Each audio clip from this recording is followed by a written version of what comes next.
मुख्यमंत्री व केंद्रीय गृहमंत्री यांच्या हस्ते द्वितीय ग्रंथाचे प्रकाशन। मुख्यमंत्री देवेंद्र फडणवीस व केंद्रीय गृहमंत्री अमित शाह यांच्या हस्ते विधान परिषद शतक महोत्सवानिमित्त विधान परिषदेने संमत केलेली महत्त्वपूर्ण विधेयके, ठराव आणि धोरणे या द्वितीय ग्रंथाचे प्रकाशन करण्यात आले।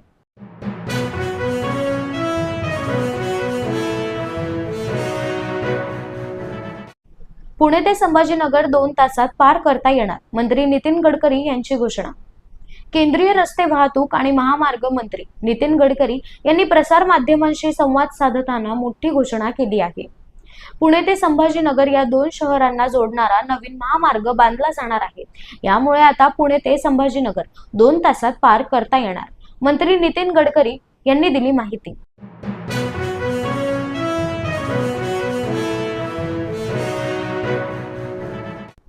विदर्भ तोडण्याचा डाव, खासदार संजय राऊत यांची टीका।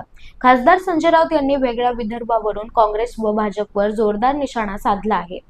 काँग्रेस आणि भाजपने कितीही आपटली तरीही वेगळा विदर्भ होऊ देणार नाही। विदर्भ तोडण्याचा डाव, खासदार संजय राऊत यांची घणाघाती टीका।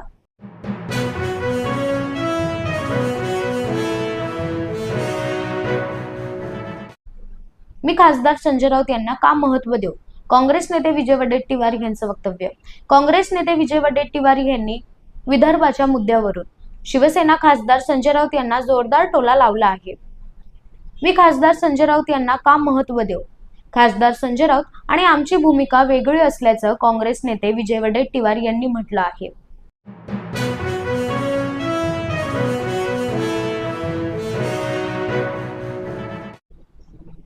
लिओनेल मेसी तब्बल 14 वर्षांनी भारत दौऱ्यावर।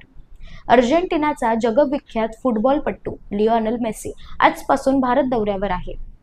याच पार्श्वभूमीवर आज लिओनेल मेसी कोलकातामध्ये दाखल झाला असून तिथे चाहत्यांनी त्याच्या स्वागतासाठी गर्दी केली आहे। लिओनेल मेसी 4 शहरांचा दौरा करणार अशी माहिती समोर येत आहे।